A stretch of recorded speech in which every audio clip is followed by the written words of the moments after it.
대부분의 국가들이 재정 통화 정책을 이용해서 지금 시장에 유동성을 공급을 하고 있는 상황이거든요. 이렇게 유동성의 공급이 모멘텀이 돼가지고 지금 국내 주식도 그렇고 미국 주식도 그렇고 정고점을 계속 돌파를 하고 있는 상황입니다.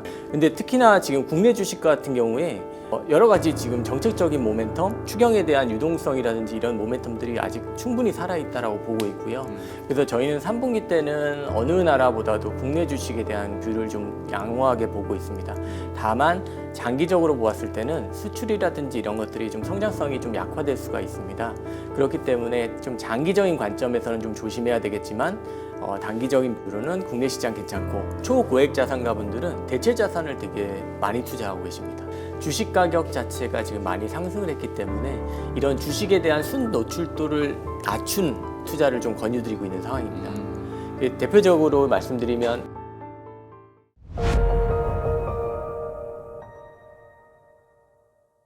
자산 가격이 상승을 하다 보면 결국에는 어느 순간에 내 포트폴리오도 리밸런싱을 해야 될 때가 분명히 올 테고, 근데 길라잡이라고 해야 될까요? 그런 게 좀 없다 보니까 항상 우리는 누군가를 벤치마크 하고 싶은 심정이 있거든요. 그렇죠. 홀로는 좀 외로워서. 그래서 이제 초고액 자산가들을 또 관리를 하셨었고 지금도 전략에 대해서 코멘터리를 해주시기 때문에 한번 팀장님께 지금의 전략을 어떻게 세워갈 수 있을 것인가 한번 얘기를 나눠보도록 할 텐데, 그 전에 제가 개인적으로 궁금한 거는 네. 고액 자산가까지는 들어봤거든요. 네. 네. 초고액 자산가는 제가 얼마 들고 가야?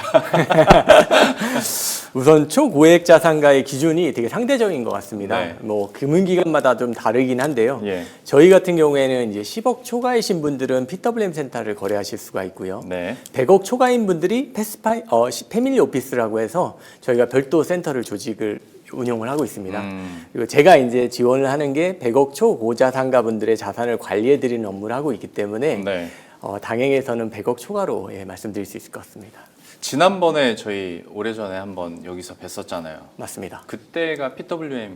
네, PWM 팀장으로 5년간 재직했습니다. 그래서 제가 열심히 10억 모아가지고 네. 만나뵈러 가야겠다 했는데 더 먼 곳으로 가셨군요.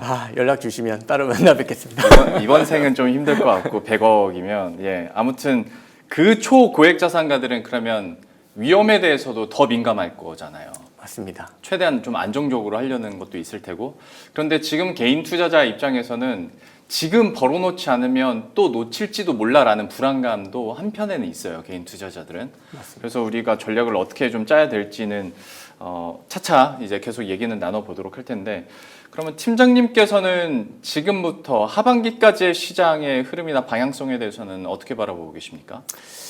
최근에 미국의 그 트럼프의 관세 불확실성이라든지 그리고 금리 인하에 대한 시기를 지금 파월 의장하고 굉장히 지금 줄다리기를 하고 있지 않습니까? 네. 이런 불확실성이 지금 잠재되어 있는 이 시장이긴 하지만 미국이나 뭐 한국이나 일본을 제외한 대부분의 국가들이 재정 통화 정책을 이용해서 지금 시장에 유동성을 공급을 하고 있는 상황이거든요.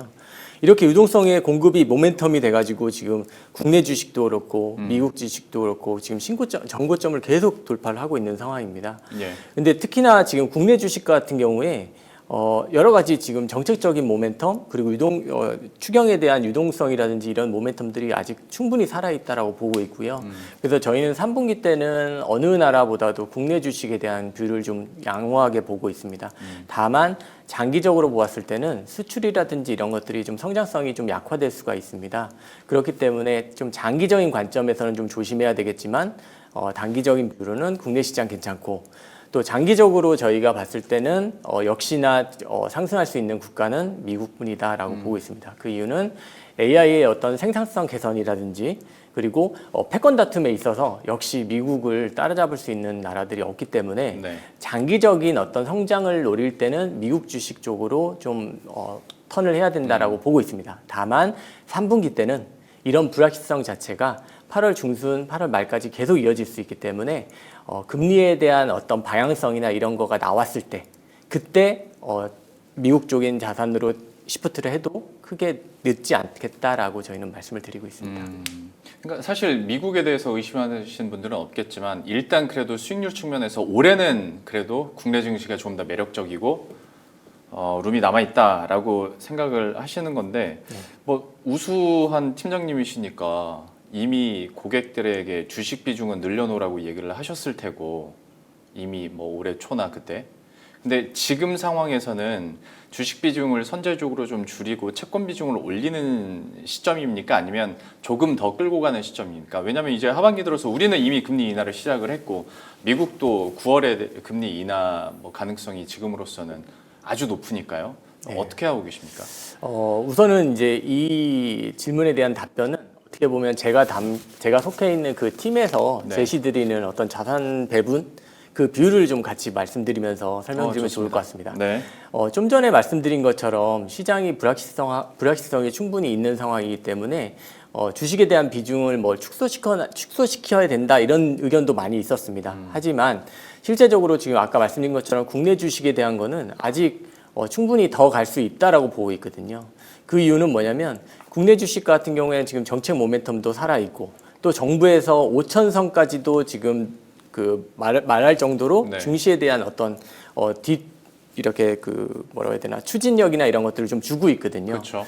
그리고 지금 현재 많이 상승을 했다라고 하지만 실제적으로 이 코스피 시장에 그 담겨 있는 외국인 자금의 수급을 보면 지금 현재 전일자 기준으로 32.4% 정도에 해당이 되더라고요. 32.4%면 금융위기 이후에 평균적으로 저희가 34.6% 정도가 들어와 있었거든요.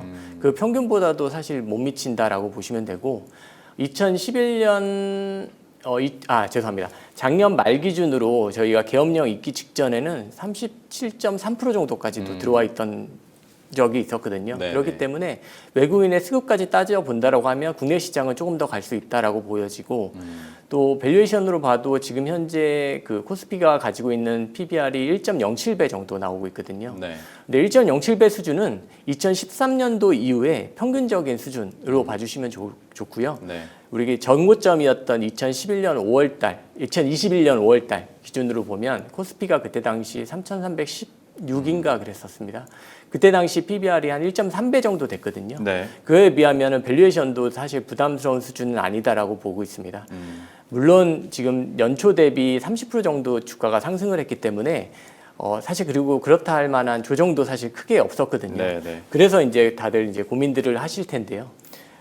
저희가 이제 조사한 바에 의하면 이 그래프에 보시면 국내 주식 같은 경우에 단기적으로 좀 급등했을 때 실제적으로 한 1개월 정도의 조정은 있었지만 실제 그 이후에 2, 3개월 이후에는 다시 이제 상승에 대한 어떤 그 모멘텀을 계속 타고 좀 상승했다라고 볼 수가 있거든요. 예. 그렇기 때문에 국내 주식에 대한 뷰는 여전히 괜찮다라고 보여지고요. 그리고 그렇기 때문에 저희는 전분기 대비 국내 주식에 대한 비중은 10% 정도 상향해서 한 20% 정도 자산 배분을 좀 제공을 해드리고 있고요. 예. 말씀드린 것처럼 그 미국에 대한 그 뷰는 전분기에 한 10% 정도 됐었습니다. 근데 지금 이번 분기에도 마찬가지로 이번 달 말에 또 BOJ 금통위가 있고 맞아요. 또 다음 달 초면은 그 전 세계 그 관세 이슈도 좀 불거질 예견이고 또 8월 중순쯤에 보면 중국하고의 또 무역 그 관세 협약이 또 있거든요. 네네. 이런 불확실성이 있기 때문에 좀 어느 정도 확장시키는 것보다는 금리에 대한 방향이 9월 달에 어느 정도 보여진다라고 보여지면 3분기에는 조금 지켜보다가 4분기 때 좀 늘리는 전략으로 가기 위해서 한 10% 정도로 그냥 해외 주식은 그대로 자산 비중을 유지하는 전략을 저희가 말씀을 드립니다. 아까 말씀드린 채권 쪽 같은 경우에는 국내랑 해외랑 좀 방향이 좀 다르게 네. 말씀을 드릴 수가 있습니다.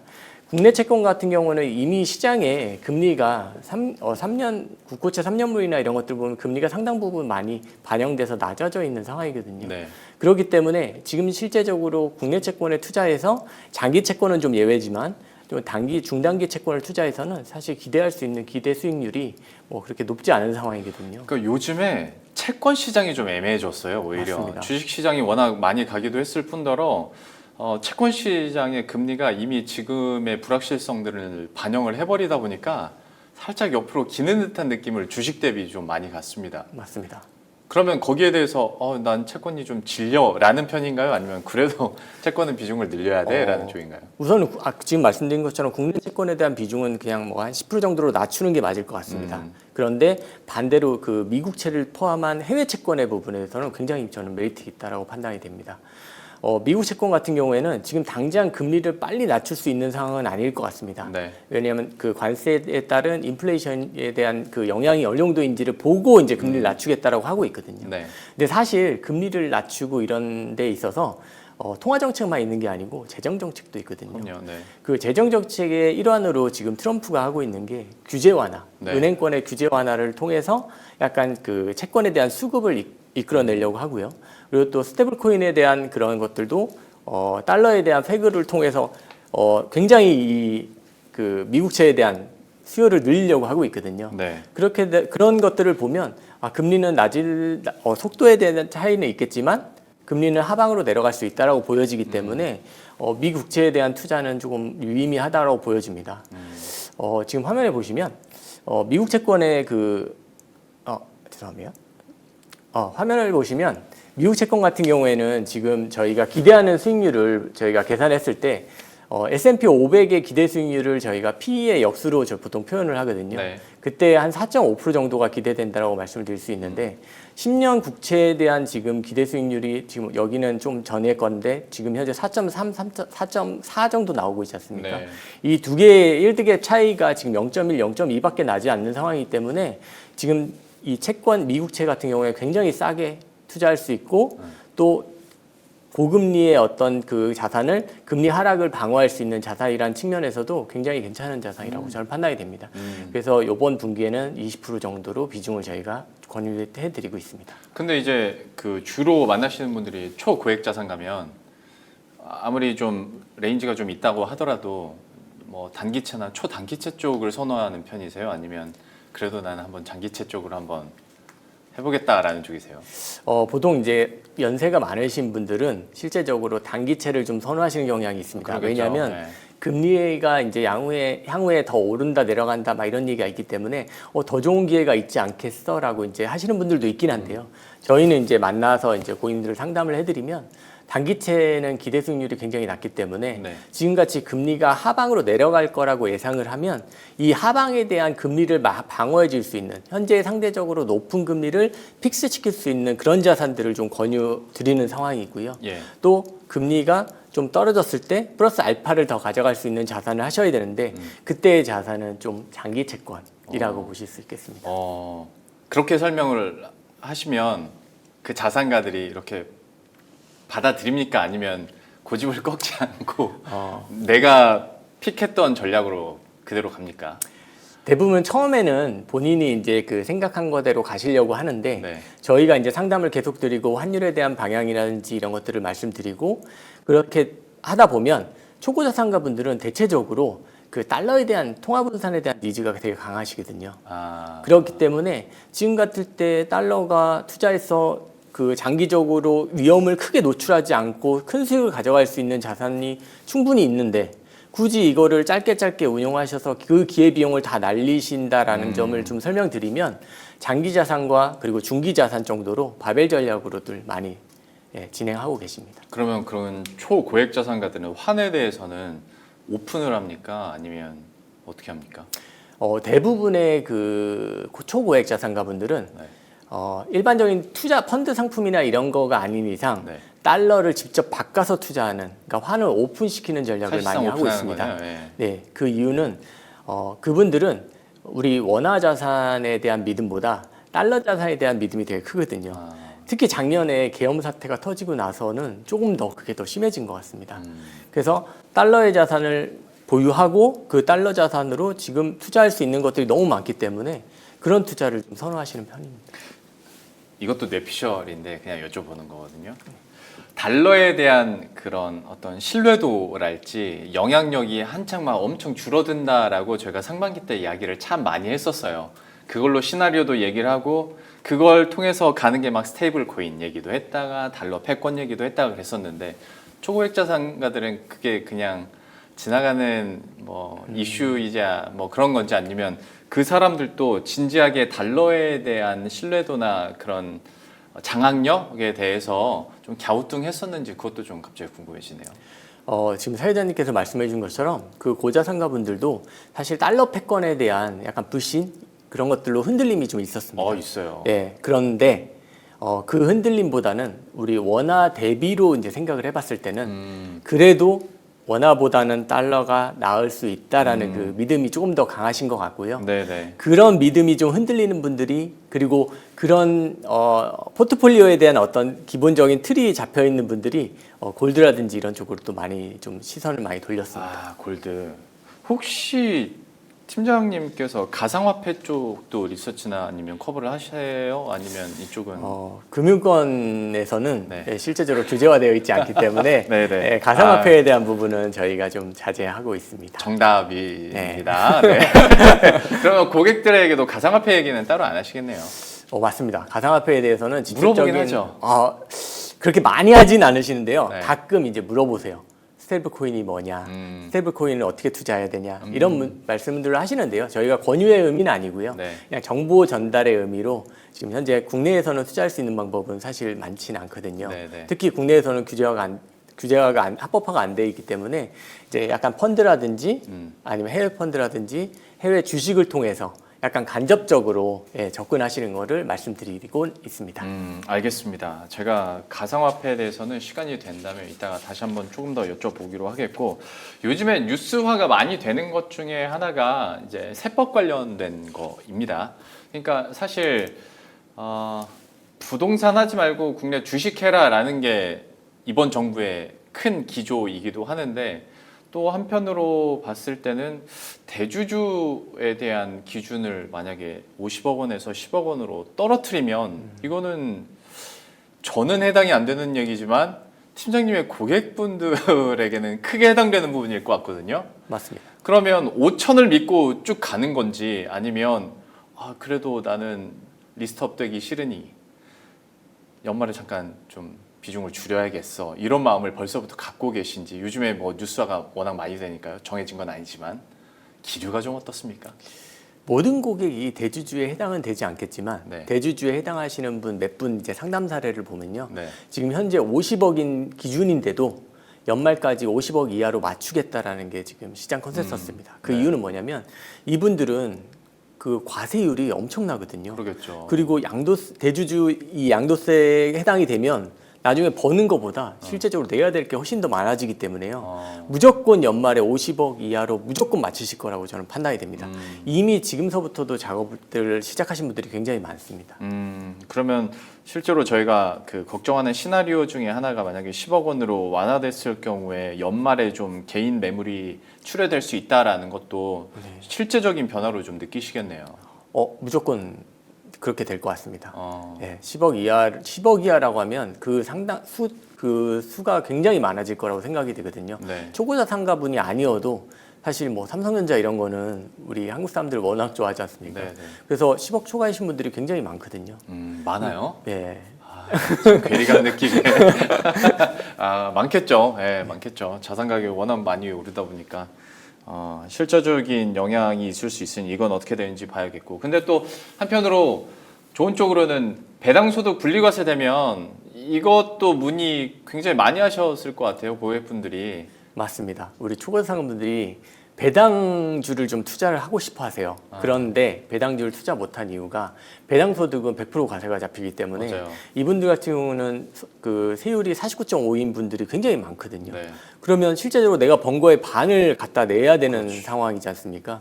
그렇기 때문에 이 배당소득 분리과세가 해결이 된다라고 하면 배당주식에 대한 어떤 가격 상승에 대한 요인은 충분히 있다라고 보여집니다. 그거랑 비슷한 게 이제 해외 주식인데요. 네. 해외 주식 같은 경우에는 이제 달러로 투자하는 해외 주식 같은 경우에는 일반적으로 종합과세에 포함이 되지 않고 해외 주식 양도세로 분리과세 되지 않습니까? 네. 22%로 분리과세 되어지거든요. 일반 금융소비자 기준으로는 뭐 15.4%보다 높으니까 높네라고 하실 수 있지만 이런 초보자 상가분들에게는 굉장히 큰 메리트가 있고 혜택이거든요. 게다가 손해난 거, 수익 난 거를 이렇게 손익통산으로 해주기 때문에 그게 또 매력적이거든요. 네. 그런 거랑 비슷한 결로 봐주시면 좋을 것 같습니다. 알겠습니다. 사실 정책에 따라서 물론 우리 개인 투자자분들도 민감하지만 이런 초고액 자산가들이야 1%, 2%에 막 몇십억씩 움직이시는 분들도 있을 테니까 그래서 제가 한번 여쭤본 거거든요. 맞습니다. 자산 배분에 있어서 제가 이제 처음에 작년에 이제 PB 팀장일 때 나와서도 말씀드렸는데 네. 내 자산 중에 한 10% 20%를 투자해서 그걸 10% 20% 수익 내는 것보다 내 전체 자산을 다 담을 수 있을 정도로 마음 편한 자산에다 담아놓고 수익률 1, 2% 정도 더 올리는 게 더 큰 수익일 수도 있거든요. 그리고 그게 사실 더 어려워요. 그렇죠. 네. 예. 그 마음이 정말 넓으셔야지 네. 할 수 있는 그 맞아요. 플레이입니다. 알겠습니다. 이게 초고액 자산가들은 어떻게 하고 있는지 제가 계속 여쭤보긴 했는데 질문을 하는 제가 약간 조금 박탈감을 느끼기 시작해서 그 정도로만 하고 은행에서는 그러면 지금 자산 배분에 대해서 좀 어떻게 가이드라인을 주고 어떻게 전략을 짜고 있는지 그것도 사실 궁금합니다. 어찌 보면 이 힌트가 제가 100억을 갖고 있지 않아도 이 질문으로 대답을 들을 수 있는 하나의 팁이지 않을까라는 생각도 드는데 좀 어떻게 조언을 해주세요? 자산 배분에 있어서 아까 이제 저희가 이제 저희 팀에서 분기에 한 번씩 이제 전략적으로 제공해 드리는 이제 자산 배분 전략이 있는데 그거에 준해서 보통 말씀을 많이 드립니다. 네. 그래서 실제적으로 이 자산 배분이라는 거는 1년을 가지고 하는 그런 자산 배분이 아니고요. 전략이 계속 바뀌어지기 때문에 그 전략에 대한 거를 수시로 이제 전문가와 상담을 통해서 계속 리밸런싱해 가는 과정들이 되게 중요하다고 판단이 되고요. 어떤 그 특정 섹터에 대한 게 그리고 가격이 많이 올랐다고 해서 이 상품에 대한 리밸런싱으로 접근하는 것보다는 자산 배분 비중에 따라서 그 비중을 조절하기 위한 어떤 밸런스를 맞춰가는 게 저는 좋다라고 판단이 됩니다. 예, 이거 진짜 무식한 질문인데 제가 한 번도 팀장님 같은 분을 사적으로 못 뵈서 제가 드리는 말씀입니다. 리밸런싱은 정해진 주기가 있습니까? 아니면 그때그때마다 팀장님께서 저한테 연락을 주시는 거예요? 보통 팀장의 입장으로 말씀드리면 네. 수시입니다. 아, 수시예요. 맞습니다. 전략이 중간중간에 바뀌거나 아니면 특정 자산이 너무 가격이 많이 올라가서 그 가격에 대한 비중이 많이 올라갔다라고 하면 중간중간 계속 고객과의 어떤 합의를 거쳐서 진행을 해야 된다고 판단이 되는 게 리밸런싱입니다. 그리고 제가 지금 속한 그 팀 같은 경우에도 우리 고액 자산가분들을 1차적으로 우리 팀장님들이 관리하지만 뒤에서 같이 관리하면서 이제 팀장님들한테 팁을 드리고 있습니다. 이분은 이런 식으로 리밸런싱 하시는 게 좋겠습니다라고 이제 팁을 드리고 있습니다. 일단 그러면 팀장님을 좀 귀찮게 해야 이게 좀 더 활발하게 리밸런싱은 되겠네요. 아무래도 예, 그렇습니다. 그리고 리밸런싱을 제안 드렸을 때도 예. 약간 좀 빠르게 이렇게 따라주시는 우리 투자자분들도 있고요. 그러겠네요. 그렇지 않고 이제 본인이 생각하신 신념대로 하시는 분들이 있습니다. 네. 그래서 그런 것들은 팀장하고 잘 이렇게 소통하셔가지고 네. 합의점을 좀 찾으시는 게 좋을 것 같습니다. 그러게요. 알겠습니다. 그리고 저희가 뭐 주식이나 채권 쪽으로의 자산 배분에 대해서는 제가 질문을 드렸었는데 대체 쪽, 그러니까 뭐 예를 들어서 상품, 금이랄지 아니면 원자재 하시는 분들도 물론 있을 테고 아니면 여전히 이제 부동산 쪽으로 한국인들은 부동산 쪽에 자산의 절대 다수가 들어갈 수밖에 없는 구조이기도 했으니까요. 맞습니다. 좀 이런 쪽으로는 어떻게 조언해주고 계신지도 좀 궁금하긴 합니다.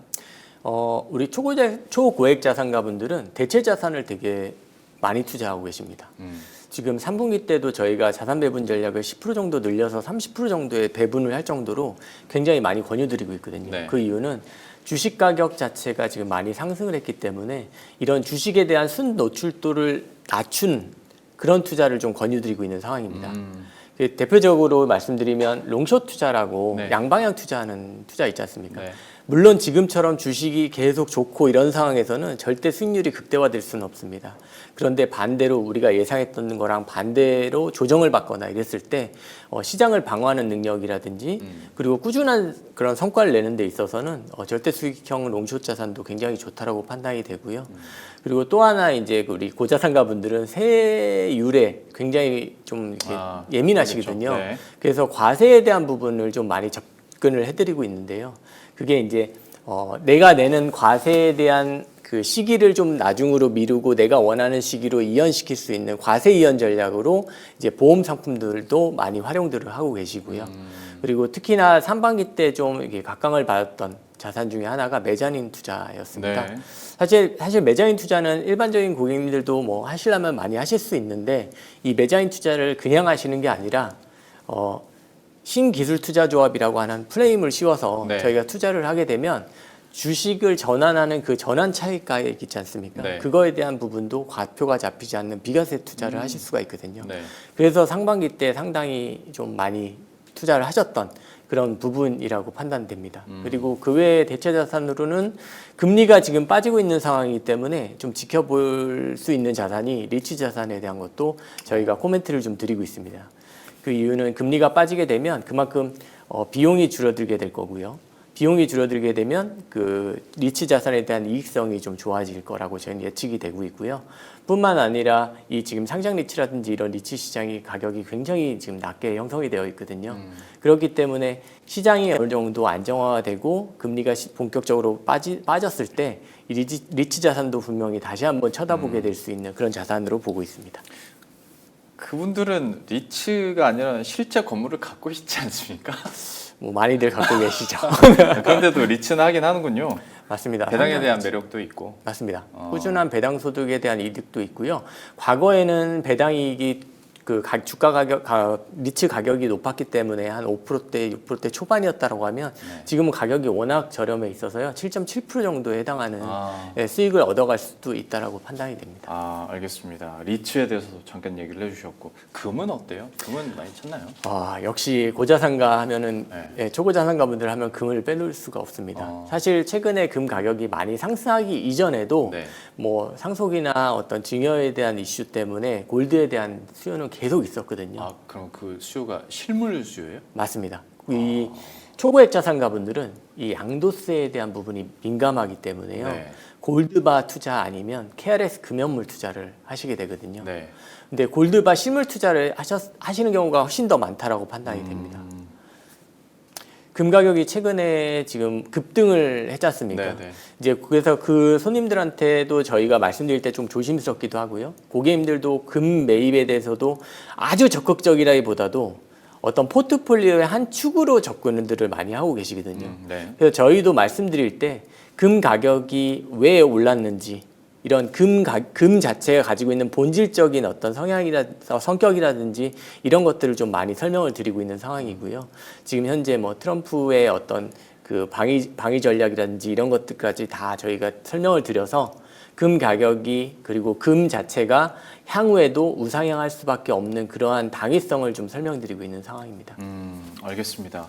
각 자산별로 제가 좀 여러 가지 질문들을 두서없이 질문을 드렸는데 그래도 어느 정도 대답을 들으니까 나도 이렇게 따라야 되나. 근데 또 한편으로 부딪히는 건 나는 그 정도의 초고액 자산가가 아니니까 이 전략이 유효할까라는 생각도 사실 있는 것도 맞습니다만은 그래도 분명히 좀 대입할 부분 포인트들은 있는 것 같고 저희가 이제 방송 시작하기 전에 우스개로 저 같은 사람이야 뭐 15% 20% 수익 나기를 원하고 좀 이렇게 몰빵을 한다지만 초고액 자산가들이야 내가 매년 10년 20년 동안 한 5% 수익률 꾸준하게 내줄게 나한테 돈 맡겨 하면 초고액 자산가들은 후자를 훨씬 크게 선호할 거잖아요.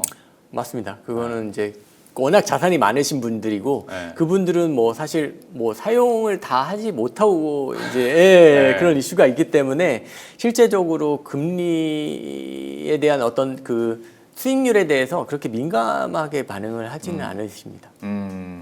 그러다 보니까 이제 제가 여쭤보고 싶은 게 그들에게는 많이 버는 게 중요할까 잃지 않는 게 중요할까라는 거거든요. 사실 우문일 수는 있는데 개인 투자자들도 항상 고민하는 것 중에 하나예요. 자산 증식은 하고 싶은데 잃지는 않고 싶으니까요. 얘기를 해보시면 어느 쪽에 조금 더 비중을 둡니까? 그렇게? 당연히 잃지 않는 투자를 선호하시는 분들이 많습니다. 네. 처음에 제시할 때는 수익률을 크게 이렇게 말씀을 하시거든요. 근데 그분들은 사업을 하거나 이랬을 때 본인이 사업에 대한 수익성을 생각하고 있기 때문에 처음에는 크게 이렇게 그 수익률을 제시하는 경우가 있습니다. 네. 그런데 이런 상품에 대한 자세한 내용 그리고 위험성이라든지 이런 걸 충분히 설명드렸을 때는 실제적으로 그렇게 높은 수익률보다는 약간 변동성이 낮고 약간 리스크를 좀 방어할 수 있는 그런 자산들로 결정을 하시고 투자하시는 경우가 훨씬 더 많았던 것 같습니다. 그러면 이제 앞에서 초고액 자산가들의 투자 전략에 대해서는 전반적으로 얘기를 다 들었으니 이걸 일반 투자자분들이 그러니까 저 같은 사람이 대입해 줄 수 있는 투자 팁 전략은 뭐가 있는지 이거 한번 듣고 마무리 짓도록 하겠습니다. 네. 우선 그 세법에 대한 이슈 때문에 세법적인 이슈가 있기 때문에 어떤 상품에 대한 차이는 있을 것 같습니다. 가령 예를 들면 채권을 투자할 때도 우리 초고액 자산가분들은 표면금리가 낮은 채권으로 자본 차익으로 비과세를 노리시려고 할 거고, 네. 우리 일반 투자자의 경우에는 이제 표면금리가 높은 채권을 가져가면서 만기 때까지 그 높은 금리를 향유하시는 게 훨씬 더 좋다라고 판단이 됩니다. 이러한 세세한 상품에 대한 어떤 차이는 좀 있겠지만 초고액 자산가나 일반 투자자나 지금 자금의 규모가 사실 다른 것이지 전략이 좀 다를 거라고는 저는 생각을 하지는 않습니다. 본인의 그런 자금 여력이나 그리고 이제 자금 사용 계획이라든지 그리고 투자에 대한 감내할 수 있는 정도라든지 이런 것들을 본인들이 좀 잘 생각해 보시고 약간 주변에 있는 금융에 있는 전문가분들하고 좀 상담을 충분히 나눠 보시고 어떤 자산 배분을 좀 잘 이뤄서 그 치우치지 않는 어떤 투자를 하시는 게 전 좋다라고 판단이 됩니다. 알겠습니다. 마지막 팁과 투자 전략에 대한 조언까지 이렇게 들어봤고요. 지난번에 뵀을 때 PWM 계실 때는 제가 마무리 인사로 열심히 돈 벌어가지고 10억 들고 가겠습니다 했는데 지금 100억 이상이라니까 밖에서 만나긴 힘들 것 같고 다음번에 방송에서 다시 한번 뵙는 걸로 하겠습니다. 신한은행 프리미어 패스파인더 오경석 팀장과 함께했습니다. 오늘 말씀 고맙습니다. 감사합니다.